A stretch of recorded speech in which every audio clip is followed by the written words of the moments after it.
Peace, everyone. What if the blueprint for rebuilding neighborhoods and building wealth lives at the intersection of community trust, smart capital stacks, and relentless execution? Today, we're unpacking exactly that with Tracy Williams, CSO of TLW Group Inc., a pro with 17 plus years in real estate and economic development.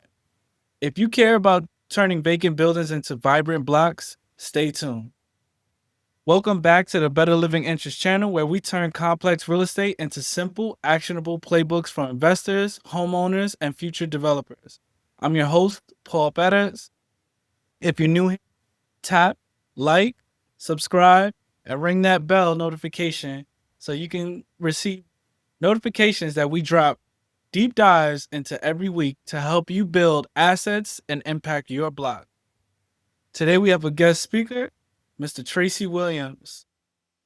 Mr. Tracy Williams, welcome. Thank you. Thank you for having He's me. the Yes, thank you. He's a CSO at TLW Group Incorporated, 17 plus years across real estate and economic development, known for community first initiatives, a memorable Bike for Impact challenge. I believe he had traveled across the country Did. multiple times. And he's a good brother of Eureka Lodge 36 out of Rochester, New York. Yep. Anything big I missed? No, I think you pretty much summed it up. I'm an Well, author. thank you I for am joining. also an author. I've written several books. Yes, So yes, published author. What was the book's names again? there's quite a few of them. I have 3 children's books, and I just finished another one. I have 2 books that focus on young men and older men, and a couple of books around real estate, and a book that I'm going to release about going across the country is PEDAL, which stands for Personal Evaluation, Development, and Leverage. Amen. Fire. Love it, brother. You got me inspired to stay on this Peloton, so I appreciate Got you. Even though I'm stationary, because I can't do the inclement weathers, man. And you live in Buffalo, man. Exactly. So Yeah. I got to make sure that I'm indoors as best as possible before I go outside. Got you. But yeah, thank you for joining the channel. I definitely want to start off with some questions specifically involving what drew you into economic development. Was there a specific moment or mentor that made it click for you that you wanted to do this work? For me, it was more or less my journey from childhood to adulthood, my desire to stay in the city, and then eventually leaving, right? So I absolutely love the city, and so I tried to stay in the city as best as I could. When my children were born, they went to a school in the city, and to help with that, we used to do home tutoring along with the schooling, right? We didn't like the first school, and so we sent them to a different school. I'm not going to say very many names on the podcast, but we sent them to what was like a Montessori school almost in the city of Rochester, which was supposed to be the better of the schools. And didn't like that one either, so we ended up moving out to West Arundecoit, which is a inner suburb, touches right into the city. And, looking at the city and everything that it was doing and all the fun and all of the good stuff that were in the city when I grew up in the city, I was just like, there has to be a better way so that we don't have to leave out of the neighborhood. I always quote Jay-Z. I'm a Jay-Z fan. Jay-Z said, we don't have to leave the hood physically, but we should leave it mentally. And also, I started buying a lot of property in the city. One of the first houses I bought was for it to be my forever home. We bought it and we fixed it up. And so my company, our motto is to change the urban living experience. And so we do that through investments in residential properties and opening up businesses. So that was how I wanted to get into economic development. I just wanted to make a change so that the communities could get better and you don't ever have to leave to live in a better neighborhood. Just make your neighborhood better. So that's why I ended up in economic development. Nice. And in your beginnings of working, was there any early lesson that still shapes you how you do deals today with doing the businesses, helping up businesses and purchasing real estate throughout the city? Yep. That's a loaded question. I'll try and give a condensed answer. When I first got into real estate, there was no mentors. That was part of the reason why I rode across the country, right? To bring attention to the lack of diversity in real estate and real estate related fields. And so my partner and I, we just started buying houses and we had a good mission and a good vision and purpose. But, we started buying houses rather quickly. And so I learned early that speed without systems in place is chaos.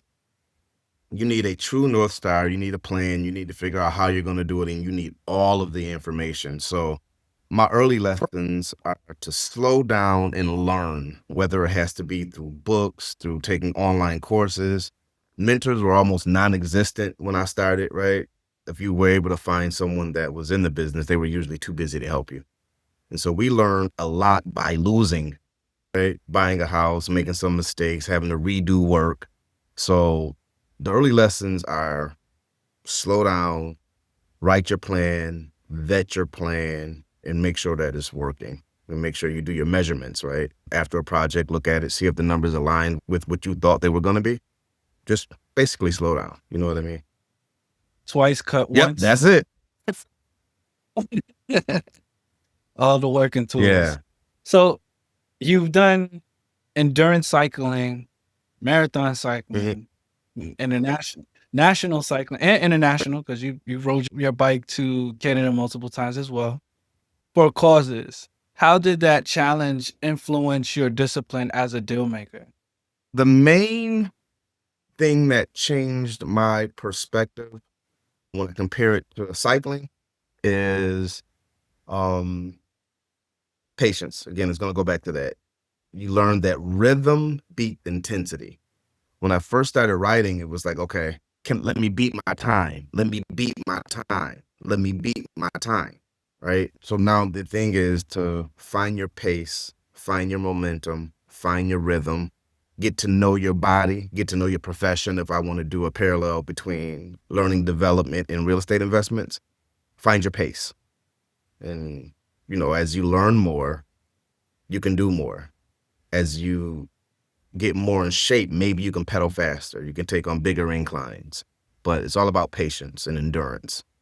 Pace. Everything's pace.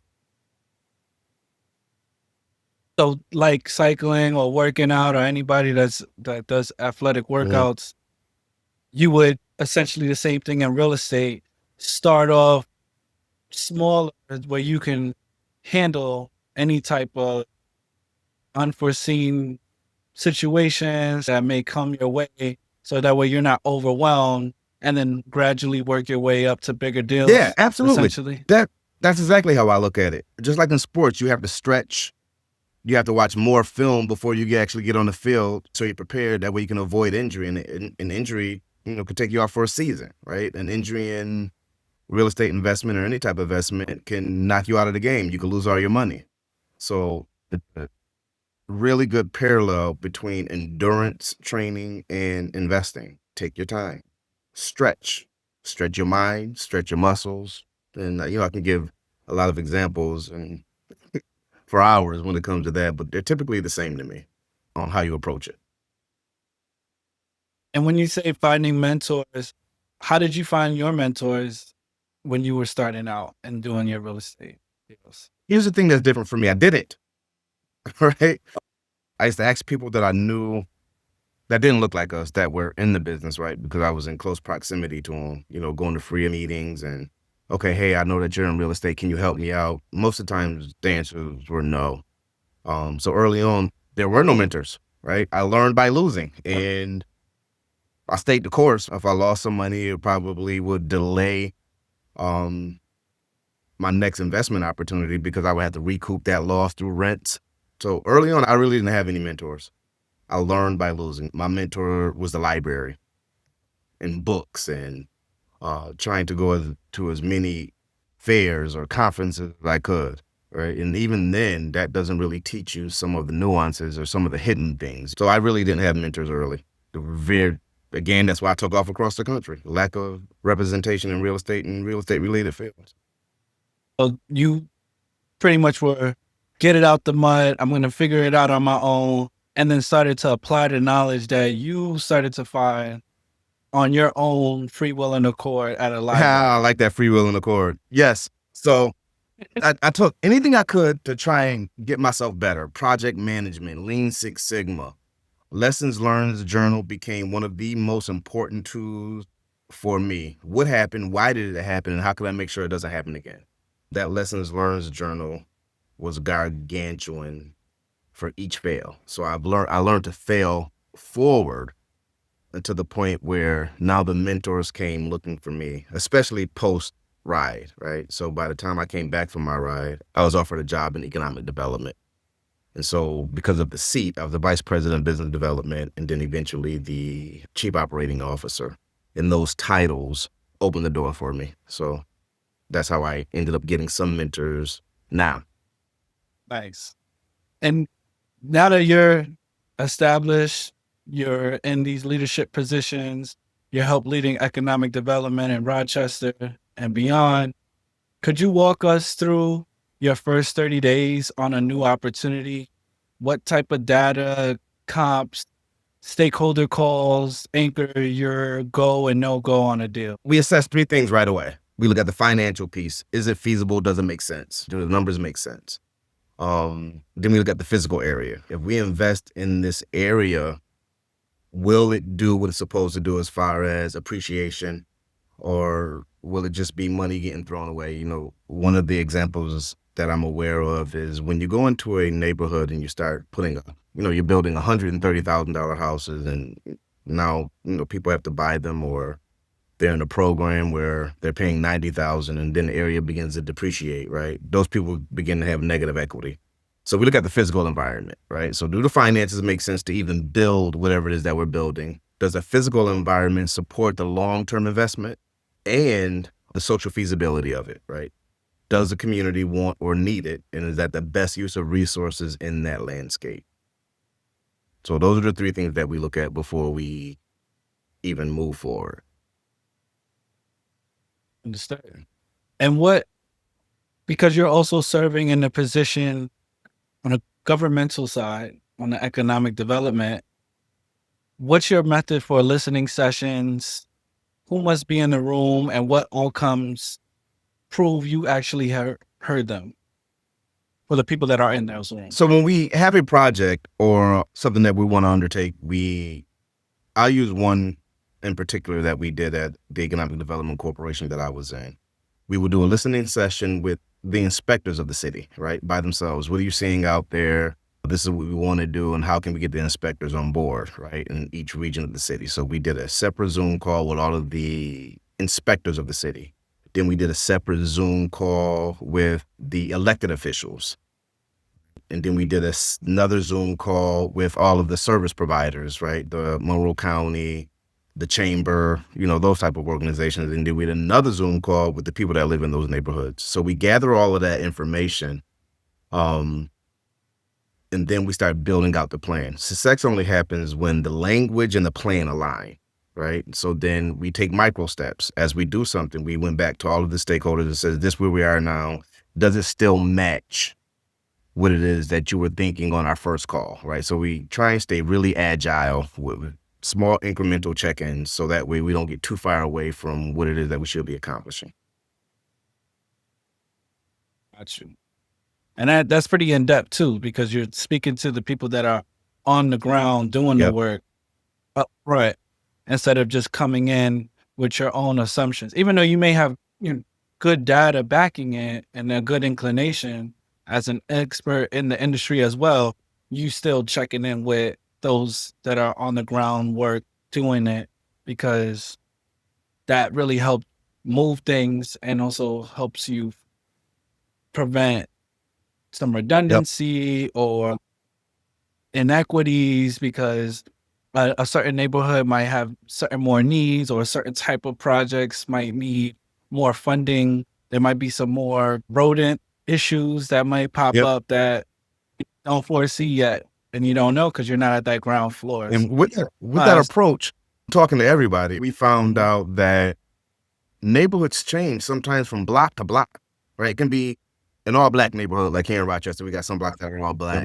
but the culture is different block to block. And me being in Rochester my entire life, it wasn't until we did door-to-door questionnaires, right? We went to all of the businesses, not all of the residents, but all of the businesses, and we would ask questions, right? Just to stay in contact with them, let them know who we are and what we're doing.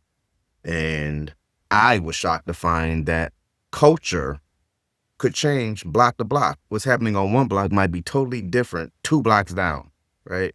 And so we were able to get that data because we almost walked every block in the city of Rochester gathering that information. That's real leadership. And in regards to entitlements, what are the top 3 pitfalls that have slowed down approvals? What do you pre-solve before you file? The number one thing is incomplete documentation. People not giving all of the information that they need, right? Maybe they think that it's going to hurt their chances of being approved or something like that, right? So incomplete documentation was one of the major problems that we had. The second would be timing mismatches, right? When do you need the money? Sometimes people don't resort to economic development organization or entrepreneurial support until they are in a very bad place. So the timing of when they apply or when this happening. And then the last one is unrealistic assumptions, right? Some people think that if they sign up or they get some help from the economic development organization or ESO, entrepreneur support organization, that's going to be their fix all. That, yeah, that doesn't work that way. Sometimes, you got to be an astute business person yourself. So incomplete information, incomplete documentation, timing is off, or unrealistic assumptions. That's real. How would you address that when you are in the community speaking to these business owners for these economic development projects? What we have to do is be completely honest and tell them you're not ready yet. There are some other things that you need to do in order to become ready. Maybe you need 2 or 3 more years of solid tax returns, right? Your tax returns are good. A lot of people think that if they can show a lot of income and then take every tax deduction that they possibly can, write off everything, so that by the time they apply, I'm like, this says you didn't make any money, right? So yes, we see the revenue, but on the bottom, you're not making any money. So telling them how to approach their businesses, what are your long-term goals, and what your financials should look like. So we help them that way by telling them, hey, you're just not ready. Pointing them in other resources. There's the credit. We have a credit association here in Rochester. We have some other small businesses classes that we offered when we were there. Hey, take this class and sharpen up on your business acumen and improve your business plan or your strategic plan, and then let's revisit it. So that's how we help them. We coach them through. We don't just say, hey, you're not qualified, get out. We want to coach them through and build these long-lasting relationships so that eventually they will become finance ready. So, yeah, I have had the opportunity to visit an MWBE conference. I believe that was hosted by Dolly Randall a few years ago at the Wegmans headquarters in Rochester. Okay. Yeah. For those that don't know, Wegmans is like this huge supermarket. To me, it's probably one of the best. It's Wegmans and Publix. It's like they go neck and neck with each other. I'm a Wegmans fan. But I love both. And Wegmans, it was hosted there at the headquarters in Wegmans Drive. And there was just so many different lenders, government agencies, private businesses, MWBE, some of them weren't MWBEs, but they were all there to help the community, to help underserved communities of color rise, build economic development and generational wealth, and supported those businesses. And I think that Rochester as a city does a really good job of engaging business owners in the county, in Western New York, the region, on what to do, how to get yourself started, and directing you to attorneys and to accountants, anyone that can help provide additional support and legality services to your business. I think Rochester, at least in upstate New York, has done a tremendous job doing that. So you guys are doing really well. We're getting there. I definitely say we're getting there. Yeah, it's great. So, and speaking of, we talked about financials, and a lot of times that is true. Business owners, I've seen it as well when I've done my lending, where they want to try to write off as much deductions as possible on the short term. That may help them get a bigger return, but on the long term, especially when they go to a lender, now you're showing significant losses on your businesses. So we have to account for that.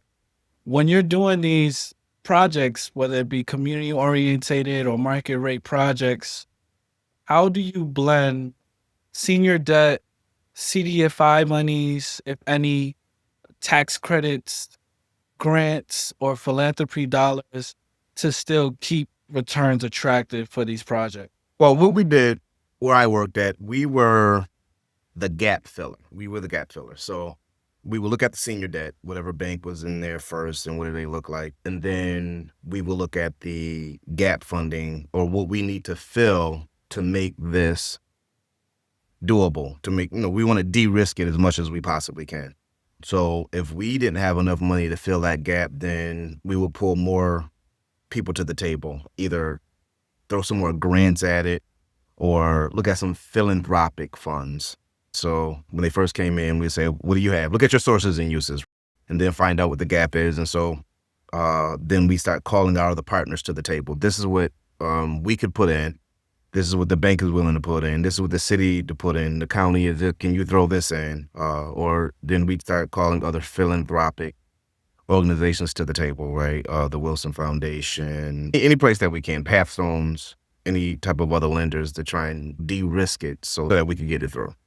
So the capital stack would be a lot of different funders. Understood. And it's good that you guys have those relationships and connections to bring those individuals and groups to the table to help out these people on their projects, these small businesses on their projects. So I know they're truly grateful for that. Are there any specific stress test protocols when you're doing your underwriting, such as rents, cap rates, interest rates, construction inflations, to help adjust for those performers, or to kind of give them a hedge, like, hey, take care of these numbers, make sure that this is accounted for in your calculation? Yeah, it depends on the project, especially living in a city like Rochester. Things go up and down, pretty volatile sometimes. So what I used to do, and I'm not sure if it's conventional, is I would drop rents by 10%. If things drop and you're not getting the rent that you want, does this still hold true? I will bump interest rates by 2 points. Maybe something happens and the interest rate spikes or something like that. Add 20% to construction costs and just see if the deal still holds together. So I would do 3 different scenarios, some up, some down, and just see if it's still viable project. So that's my stress test. And then if it didn't look good, who's in place that could help give some additional finance? And again, everything that we did is trying to de-risk the loan to make sure that whoever is applying could qualify within reason. So that's how I looked at it. That's how I did. That was my stress test. Up, down, what does it look like if things change? Because things do change. You had 2020 was a strange year. Right. So you never know. And then you have natural disasters and you could get hit with a crazy blizzard or hurricane. And you're like, man, I didn't expect for this. Now insurance costs went up. exactly. So, Or you lose a tenant. Can a few bad months turn into what? Can it ruin the whole deal? So a lot of things to look at. yeah, I definitely think that 10% on the vacancy rates is probably one of the safest bets that you could put. Yeah. If it could pass that 10% vacancy rate, I believe that you'll have a good project. It'll stand. Because the idea is that it won't be vacant, right? It will stand and you'll be fully occupied and generating revenue. However, if you were to be vacant for some time, you know that you can still handle it. You will be okay. The banks like to see that as well as tax-paying dollars too. They're investing in these projects. They want to make sure that these projects are going to hold through. So in regards to now on the business owners, not the real estate owners, but the business owners that are doing this work, such as GCs and construction managers, how do you vet them? How do you provide them or look at their budgets to survive value engineering on projects? The same way that banks look at us. So we look at past jobs, right? How big were they? How small were they? Did you get them done on time? Typically looking at 3 to 6 projects in the past. We then require an open book guarantee. Like a lot of people like to put their RFPs in low, right? But then you have a lot of rework orders or change orders. And so That's a gimmick that I caught on to really quick. You know, you accept a low bid, but then you have to deal with 10 to 15 change orders that skyrocketed above the cost. So we try and put a maximum guarantee in. We also look at lien waivers, right? We also have construction managers to make sure that they're on target. You know, we pay by steps, right? You got this part done, signed off by the construction manager, here's this check. You got this next part done, here's this check, right? And again, lien waivers are important, making sure that no one says, hey, I didn't get paid, and then trying to put a mechanic lien on your property or anything like that. So it's a lot of different things that we put in place to try and hedge against that.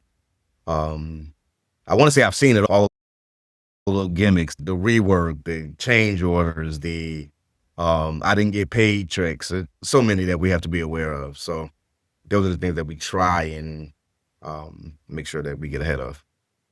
Yeah. 'Cause then that causes more work and it could become confusing. And then for the borrower, right, they're thinking, oh, it only costs $200,000 for this commercial build out. Yeah. And then 3-4 change orders is coming in, and it's like, now this is a $320,000 Right. build out. It throws off your numbers, and then the lenders are upset. So yeah, this is definitely for sure. You want to be as hands on as Yep. possible.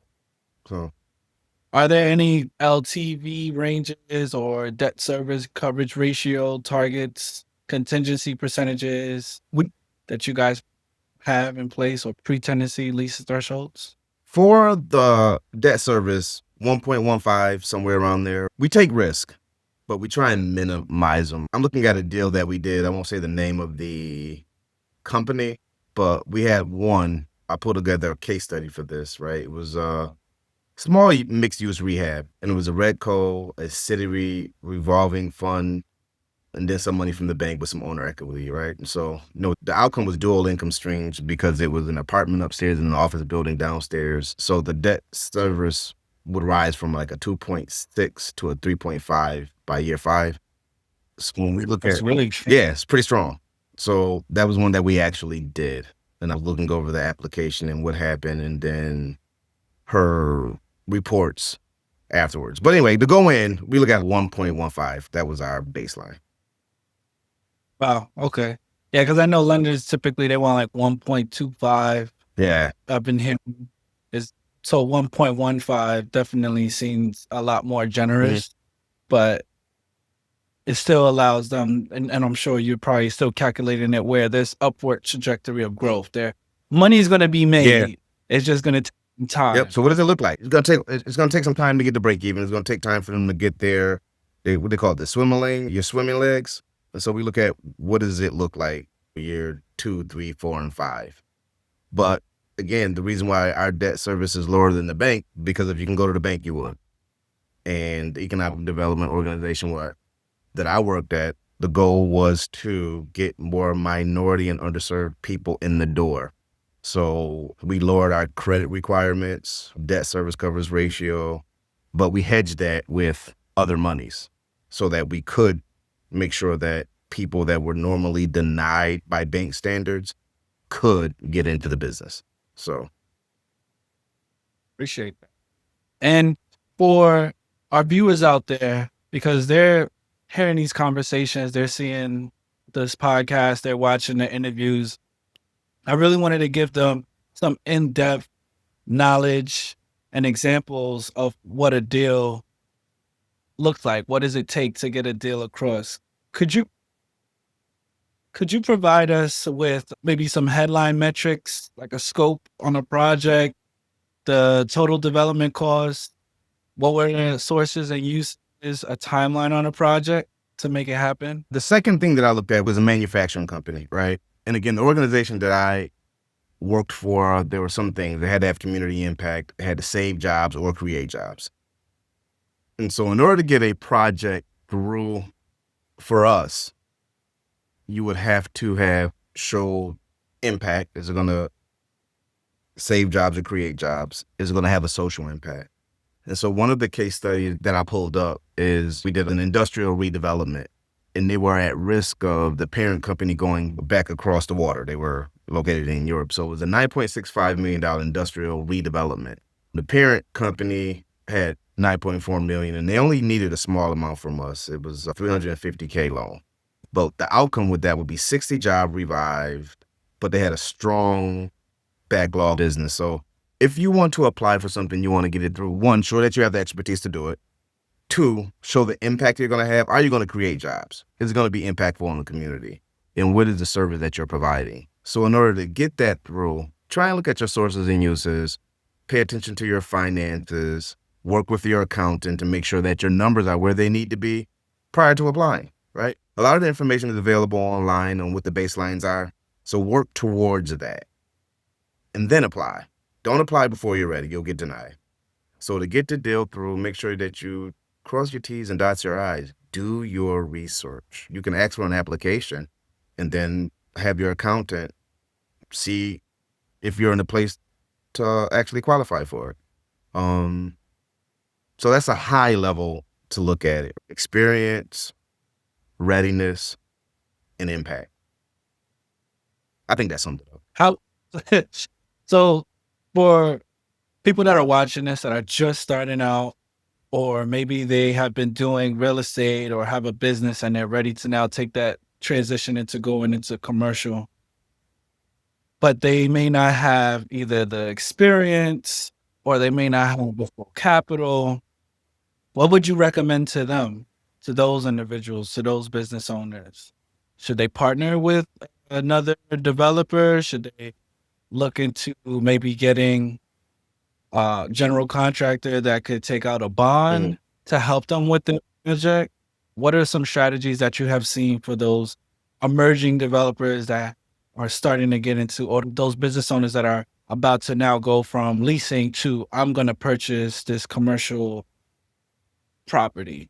Partnerships would be the And it number needs, one. Take on a strong partner that can help you with the finance and the experience part of it. A story that I wanted to share here is in 2016, my partner and I, we went belly up. And that's because we were moving from residential to commercial in affordable housing. Those financing structures are completely different, right? When I say completely different, now you have development fees.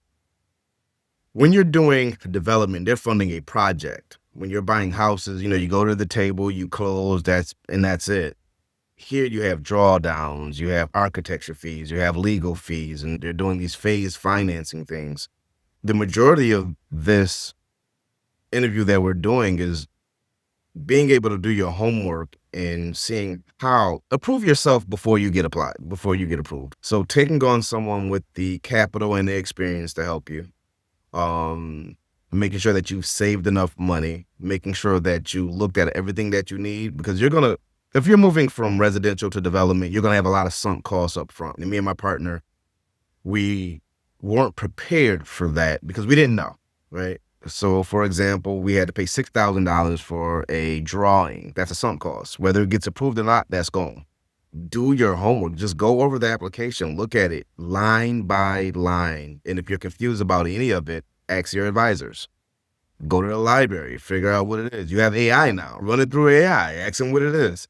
So be prepared and knowledgeable. We lost a lot of money by not knowing, and learning by mistakes is never a good way to learn. Learning by losing money is never a good way to learn.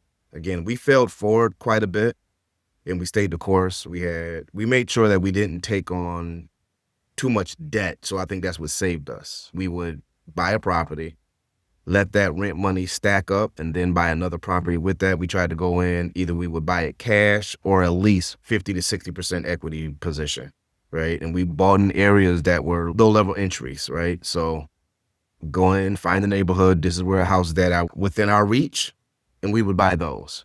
And then the goal was to leverage those into a commercial project and an affordable housing project. And once we, got into it, we took a bloodbath because by then the industry had changed and loan to value, and banks weren't giving loans to houses that weren't $70,000 or more. And because of our mission and our vision, we bought houses in neighborhoods that we wanted to help. So the majority of those houses at that point did not meet their pricing. So we had to look at different ways of financing it, which is hard money loans. And those were cost prohibitive, right? So research everything. The information is available, especially with AI available to you. So that's my advice. Take baby steps. You'll get there. And the compounding part of it, I actually taught a intro to investing. Year one, it looks small, but you take that one house, you buy another house. Now you got two houses earning income. Take that two houses to buy, and now the time that it takes to buy a property is getting shorter and shorter the more that you had it.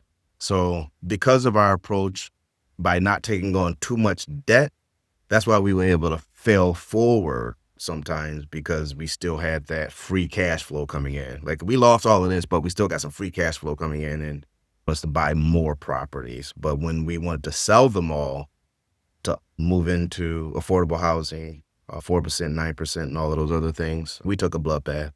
And so he went back to school and I finished my degree in marketing and economics so that we could sharpen up, right? So that's my advice there. Everything is learning, man, and getting in the right circle with people that are willing to help you, though.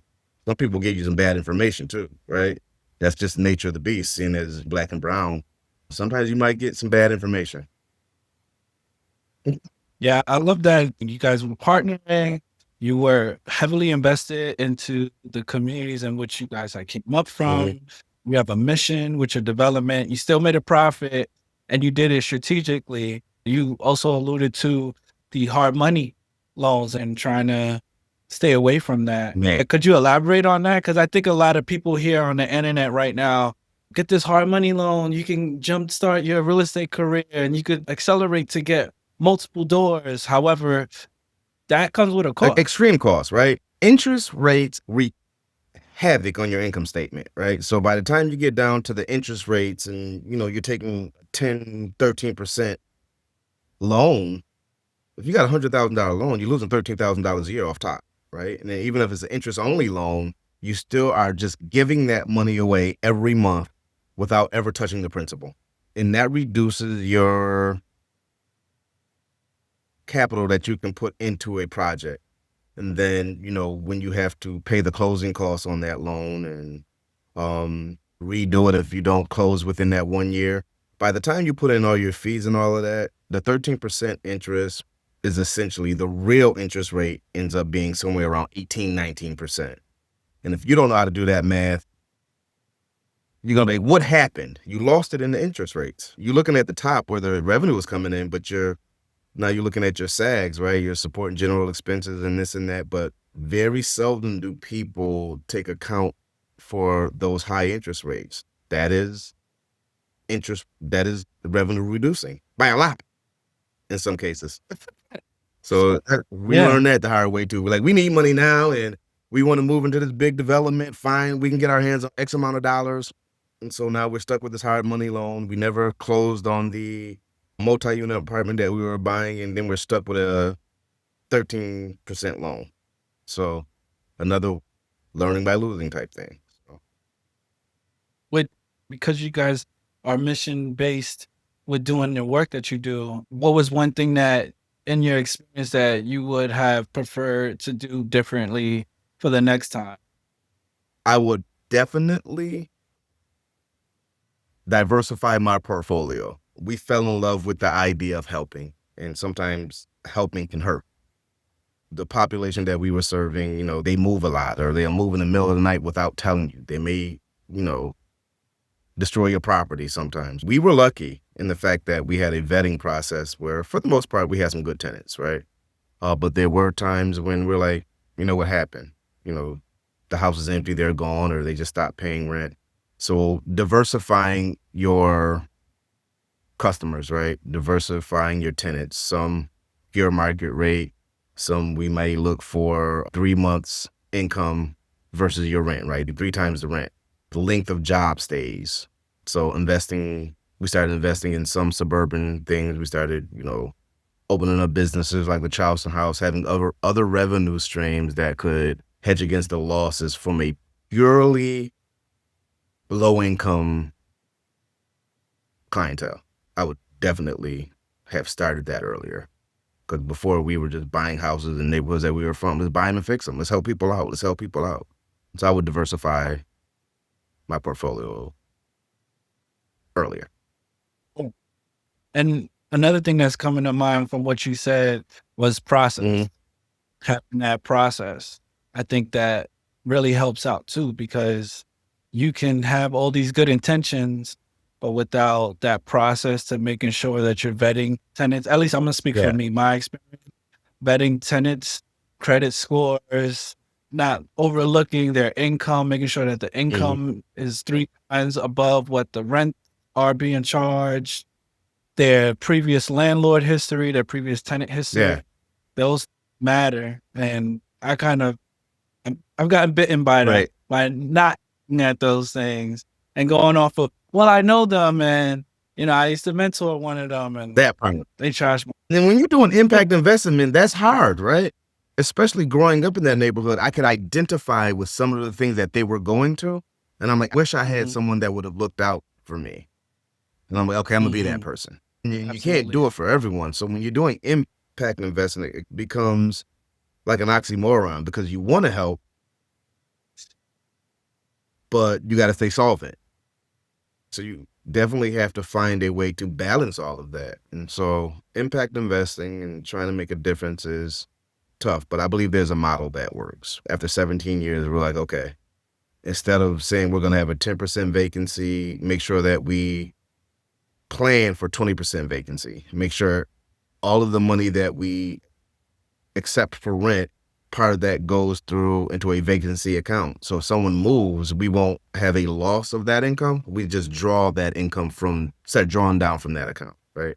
That's something that we didn't catch on until 10, 12 years into the game. Let's plan for these vacancies. So hypothetically speaking, keeping the numbers manageable. If the rent was $100, we would automatically take $30, put that into the bank for the vacancy so we could pay ourselves if someone moved out. There wouldn't be a loss of revenue. You just have to build a model that works and supports your vision and mission.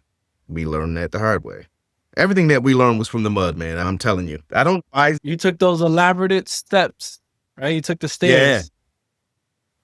stairs. So You take the stairs in that process. project And management and and taking those courses were very helpful. If you haven't taken a project management course or a lean course or a theory of constraints, make sure that you take that if you're going to get into this business, right? And finance. Get you some finance 101. There are a lot of things online that you can take, like the Harvard X or the MIT has open source software. There's a bunch of things that you can do. And again, you pair that with AI, you are well on your way to an Ivy League education because the classes that they offer online now, I would take an advanced accounting class. And if I get stuck, I'd pause the YouTube channel, then put it through YouTube, right? And then I got another book from the library that I'm looking at. So I got the advanced accounting book from the library. I'm taking this MIT course. And then I'm using AI to ask the questions as I would the professor, right? And then I even go through mock models on, using Excel and stuff like that. So there's a lot of things that you can do to prepare yourself that wasn't available when we started. So I got started with YouTube. That's how I gained my interest and understanding in real estate. I In 2015, 2016 was through got YouTube. you.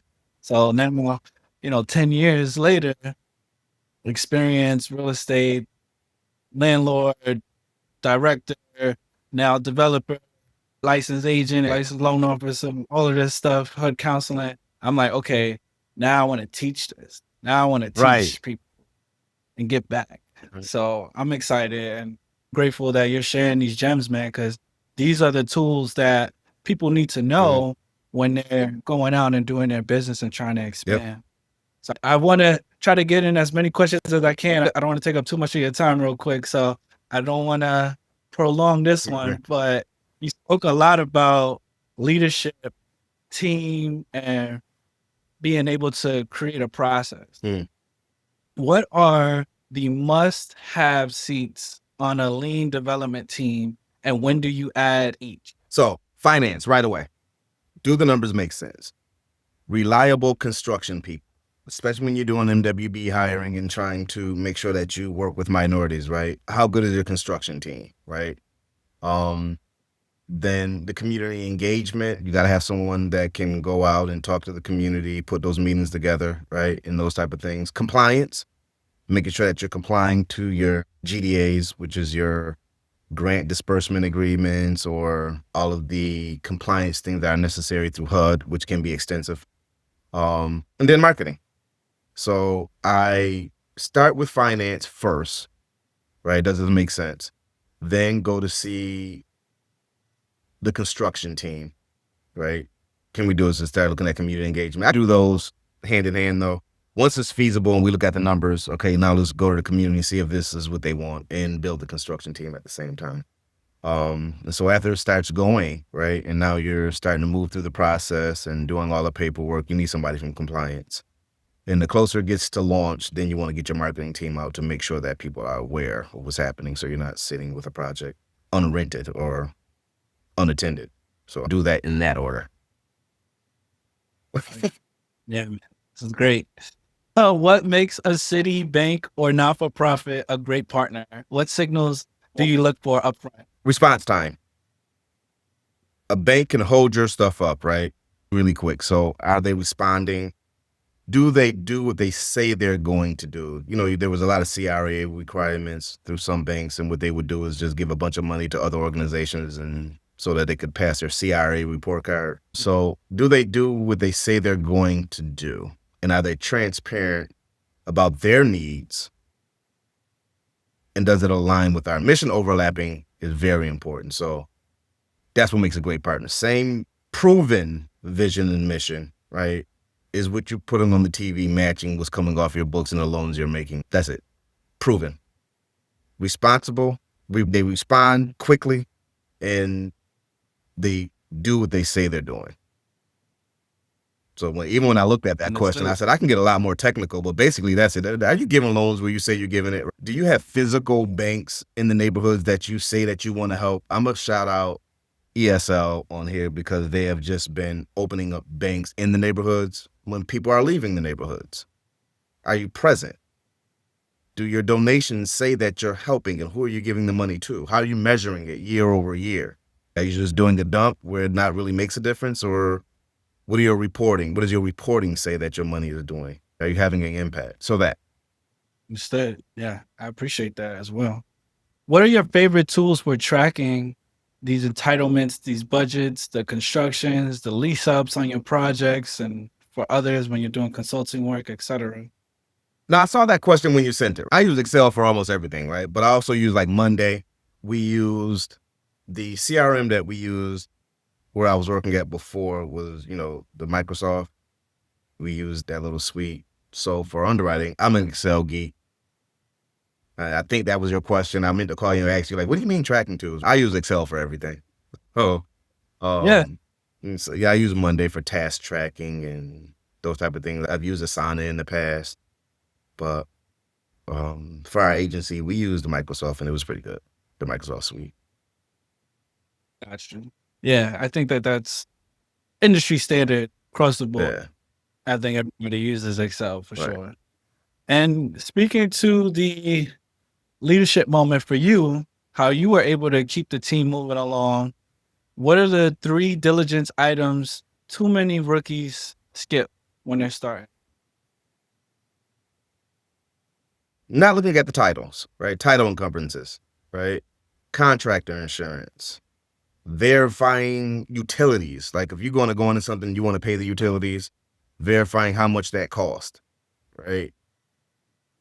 For me, personally, those have been the things that I look at. You know, you get a title and it's not clean, or do my vendors or contractors have the right insurance? Something goes wrong and they're repairing it and they say they have the insurance, but I never actually took the insurance certificate. And then again, verifying utilities. Sometimes you might have a leak someplace and you didn't see it. Our Genie could be higher than you originally thought it was. Our Genie, that's Rochester Gas and Electric. I think those are the 3 things that rookies don't look at. I always look at the hidden money, right? Where do my leakages come from? Or some of my major problems that you think would be small. So for me, I bought a title one time and it was absolute hell trying to get clean title after getting it.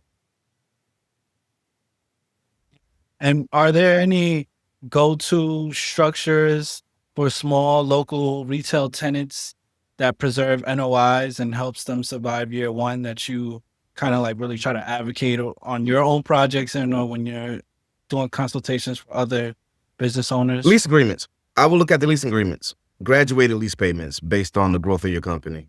Not a lot of landlords to do that, but say, okay, you want $1,200 a month for this commercial space. How about we start year one with year two, we can go up to 11. And if I have a very good year, then we can probably go up to year 14, which is above your ass. Something that you can do to get in. My thing is ease of entry. What's your entry point? So I would try and negotiate a graduated lease, if possible, lower than what they originally asked for, and then offer them some upside if the business does. So that's something that I learned over the year, that type of thing. Ramp up with verified sales and give them an incentive to take lower rent early. That's a good strategy. I like that approach. It gets you in. It makes it cheap for you as the leasee and also as the owner. It's like, okay, well, I got them locked in. The goal is they're going to have a good space where we're going to be making money and then we can stretch that out. Maybe you could have an option. You probably provide options on those too. Maybe heard it's from a 3 to a 5 year as well. So first right, we want to sell it. If they try and sell the business, let me get the first right of refusal to buy it. A lot of little things, right? I try and de-risk everything now, right? Because I was exposed to every risk possible without having a mentor. So most of my deals I try and de-risk. Even when I was working at the Economic Development Corporation, I wanted to make it easier for the applicants, right? Who else could we bring into the table? Can we get some bridge funding, gap funding, all of those types of, how can we de-risk this? That's it. And when you're speaking about de-risking and learning from those trials and tribulations, do you have a KPI that you're checking every first of the week or on a daily on your projects? My favorite financial document is the free cash flow. I used to look at cash flow. Now I look at free cash flow. Like what's really available after everything is paid, unencumbered. What am I looking at? So I always try and make sure that my free cash flow is still positive, right? Once I learned how to use that, I'm like, wait a minute. I got negative cash. This document says that I'm cash flow well, I have money. My free cash flow says I'm negative $1,000 a month. So the free cash flow, that's the thing I look at. Free cash flow, making sure that free cash flow stays positive. Because people get confused. They think gross is cash flow. Gross is gross. And that's it. Even your net income, right? Even your net income, you don't know what people have claims to your net income dollars, right? You still got other stuff to pay. You start digging into that balance sheet and, all those other things, long-term payments, short-term payments, you begin to lose a lot of stuff. Your 30-day windows, you're looking at this number, but you're not realizing, okay, I'm 15 days into my net 30 and 15 days this has to go on. I got payroll coming up and you look at these snapshot things and I learned that the hard way too. I'm like, what's all this money we making? By the time you get down to it, like, what happened to this number from here to here? What happened? So free cash flow, that's the answer. I look at the free cash flow. For sure. What would be one myth about impact projects that you wish you could eliminate? People have this assumption of impact projects as being this, and that's not true. What is that? Impact lowers returns. Think if you have a good model and a good structure, there's still money to be made by being an impact investor. Me and my partner were talking about a concept that Bill Gates came up with in 2008 at the Davos meetings. And it's creative capitalism, right? Where you can get paid by doing well. So you get paid by doing good services. And I really love that. And I've been studying it since he said that in that book. And I tell people that creative capitalism, that doesn't make sense. Capitalism is greed and this and that. I'm like, no, the way he's saying it is that, and then after studying it in different iterations that has come in the market since 2008 is, you can get paid well if you have a good system in place. So by the time we did some good vetting on someone like that's in Section 8, we vetted him well. We got 5-year tenants, If you buy the property at the right price, get the right tenant in, and the rent is coming in, it can still be profitable. You can find the right people. So I want to dispel that myth that impact is not profitable. It definitely is profitable. I ain't talking about property pimping. I'm not talking about any of those type of things. A good vetting model, a good way to find and purchase your properties where you keep cost under control, get your rent the way it needs to get to. That's one thing I definitely would want to get rid of that is not profitable, right? People don't, I used to write a blog called Gold in the Ghetto, right? Because where I live and where I come from, I see so many creative people. The way that we survive, the way that we talk to each other, the way that we interact with each other, the way that we help each other, right? Those same type of reactions I've seen in corporate boardrooms. And so I talk a lot about that in my book, Pedal, is that, wait a minute, the same systems that exist in our neighborhoods are the same systems that they use in these boardrooms that I'm in.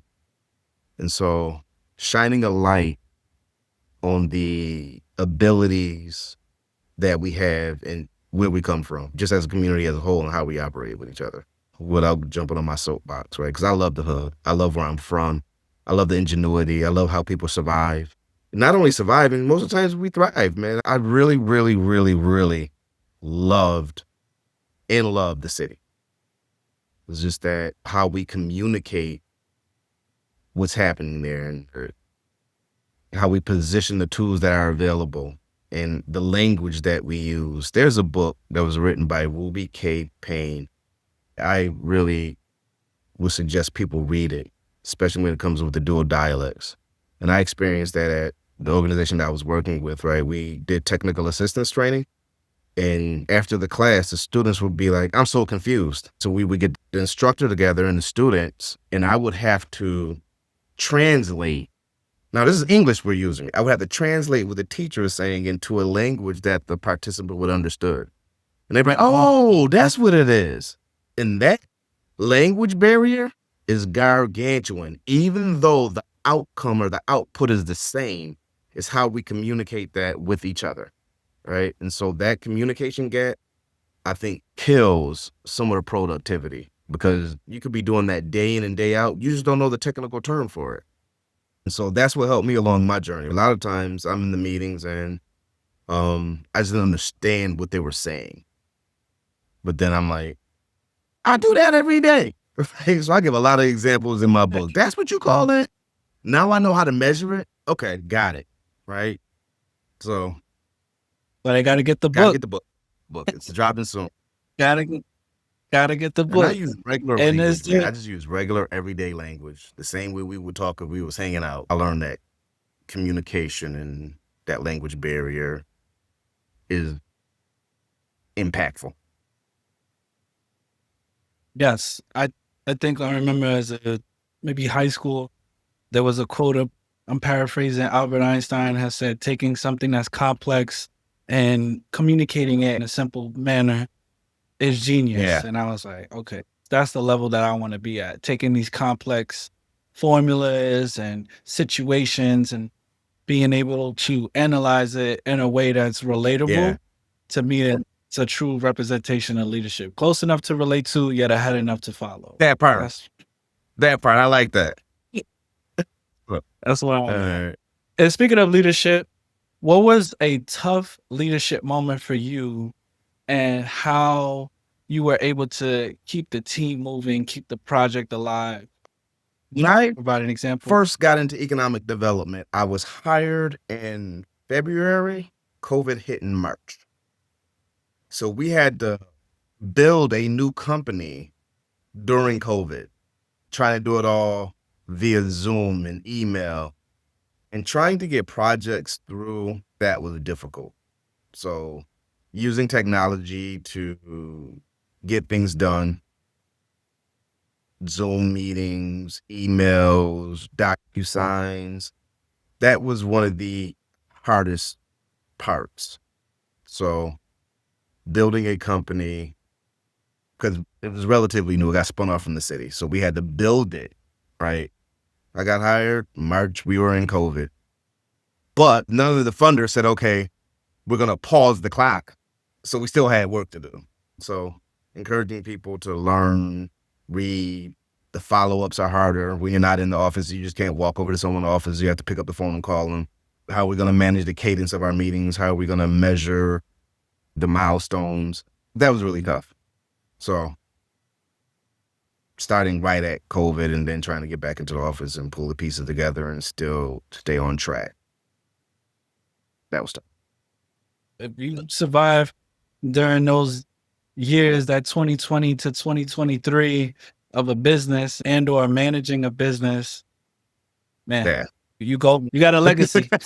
And we did well. We came out on the other side okay. So Amen.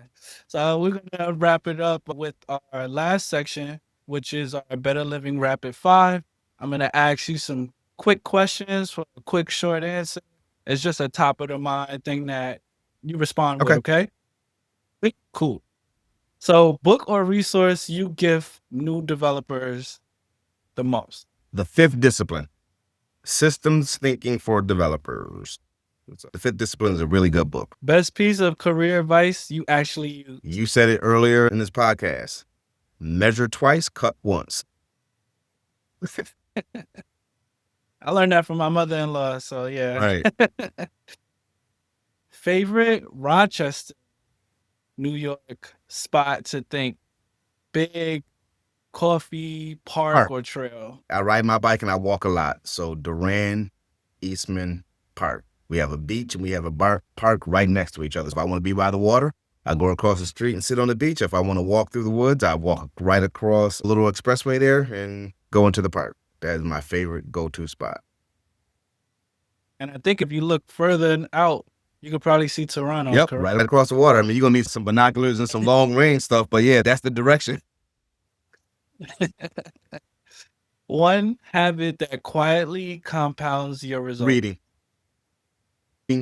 I read everything related to my work daily. The Economist, Wall Street Journal, podcast, every day. I will not skip. You wanted to reschedule this today. I'm like, no, let's do it, right? And so your question has forced me to think about some stuff I did years ago, especially in economic development. So yeah, you got to do something every day that's going to make you better. And especially on your birthday. Right. I was going to put it out at the very, very end, but since you brought it up today, I was like, no, we could give him some time. You know, maybe we'll just reschedule. He was like, no, I want to do it today on my birthday. That works out great. And I'm like, cool. Let's go. It feels good. This one feels really good. If you had to start over after your birthday tomorrow, what would be the first actionable steps you take within the first 24 hours? That's legit. And this man has traveled the country and international on a bike. So if there's any directions, he knows what he's talking about.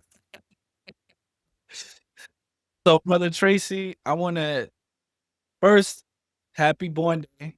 Appreciate you coming out today on this time, and I hope you have a blessed lap around the sun and many more to come. This is a marathon, brother, and we appreciate you. Keep shining your light around the world. Let's go. I wanted to allow you the opportunity to tell our audience how could they get in contact with you? What are your social media handles, your website, email address, your books as well? Where can they purchase your books?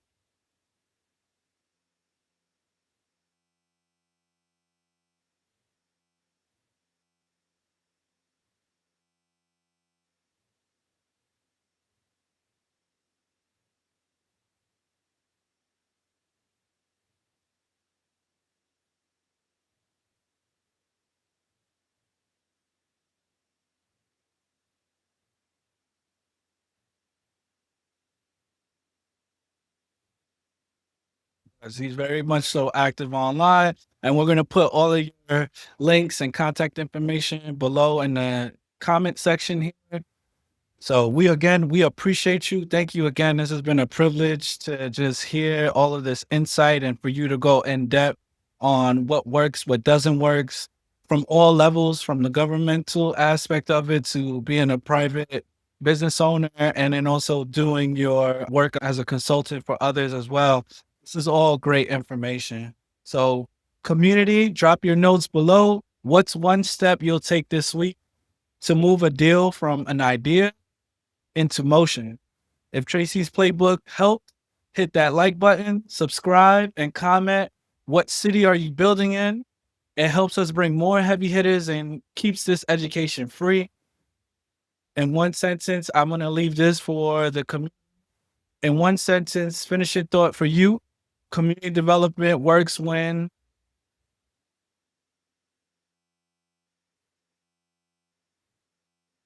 you heard that? Community participation, everyone.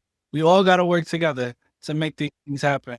And I love the fact that he said there's gold in the hood. The hood is gold. And if you don't,